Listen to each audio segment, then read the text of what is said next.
Hello. Islam, Religion, Life and Death Lesson, Goldammer, CST373, Spring 2017. Today we take a brief look at the religion of Islam. It's just a snapshot into the sacred writings that launched this religious conviction, the viewpoint on life and death, and the rituals that are practiced as a part of this culture. People and cultures are extremely complex, and the religion of Islam is no different. What I share with you today is just a pattern of their culture overall and only a brief examination into the Islamic religion. So where does this all start? Well, over 1400 years ago, the religion of Islam began. This was following the first revelation to the Prophet Muhammad when he was just 40 years old. Muhammad and his followers eventually spread the teaching of Islam throughout the Arabian Peninsula. These are countries that we would know now as Yemen, Oman, Qatar, Bahrain, Kuwait, Saudi Arabia, and the United Arab Emirates. It also included a portion of southern Jordan and Iraq.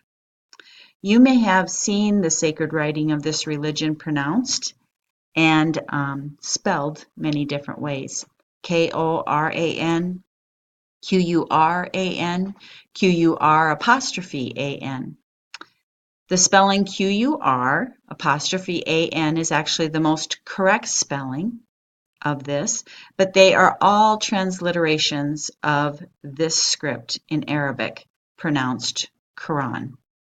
A transliteration is the conversion of one's text script from one to the other, such as if we were to take Latin and translate it to Greek. The Quran is the sacred writing of Islam and literally means the recitation. The text was verbally revealed to Muhammad by the angel Gabriel over a 23-year period, 610 to 632. It's important to note that it is believed that the Quran was given to Muhammad, okay, not written by him. For Islam, the author is God and only God. Unlike America's practice of separating church and state, Islam does not distinguish between community and religion. They are just one and the same.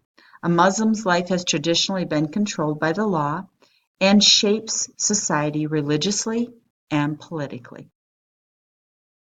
So what does this mean? What does Islam mean on the purpose of life and what happens in death? Well, life's purpose as an Islam is to prepare for death. During this life, there are core assumptions as a believer that guide them. The first one is that there is one God. The second is that angels play an important role in the theology of Islam. They were created by Allah to serve and worship Him. Gabriel is the most important, and certainly because of his role in delivering the message of God to Muhammad. The third, the Quran, is the most sacred of all texts. As we talked about earlier, this is a very important writing, and it has very little narrative. Instead, it is more a manual on how to live. Fourth is submission. This is a key component in life's purpose leading to death as a Muslim. The word Islam itself actually means submission to God and His will. This is emphasized repeatedly over the life of a Muslim. The final core assumption is predestination. In other words, Muslims believe that Allah is aware of everything that happens and that events in life are predestined to His will. Demonstrating their strong belief in fate, Muslims frequently employ the phrase inshallah, or if God wills it, and the word inshallah, or God willing. These phrases represent that destiny unfolds only according to God's will. In death, there will be judgment. What you have done in life will predetermine your final existence. Will you go to paradise or to hell? Life's good deeds or following God's wishes will lead one to paradise, while the alternative is hell for eternity. Professing you are Islam is not enough. It is all about those core values that we've just mentioned: one God, angels, Quran, submission, and predestination, that make up the core values of the Islamic religion. So, how does one learn the Islamic faith?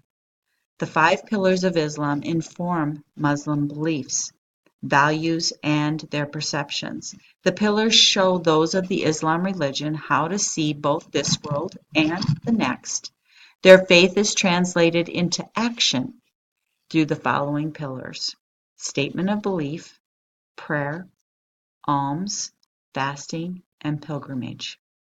The statement of belief is simply the repetition of a creed, or shahada. It's also called the profession of faith. These are the first words a child hears at birth and are repeated throughout their life. Quote, "There is no God but Allah, and Muhammad is the prophet Allah." These declarations affirm that the notation that you accept the idea of one God and that Muhammad was God's messenger.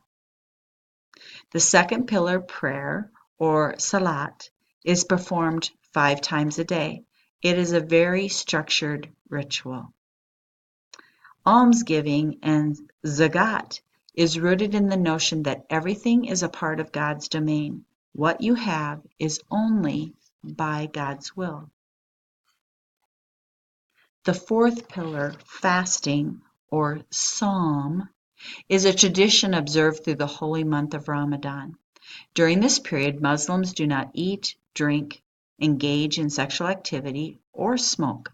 The focus is on spiritual self-discipline, reflection, and the performance of good works. The final pillar, pilgrimage, or Hajj, involves traveling to Mecca in Saudi Arabia. This is to affirm your devotion to Allah. The trip itself involves additional symbolic rituals that I won't go into here today. Worldwide, Islam has over 1 billion followers. This equals Christianity, and it is the fastest growing faith in 49 countries. It benefits all of us to communicate, learn, and understand this faith before jumping to predetermined conclusions.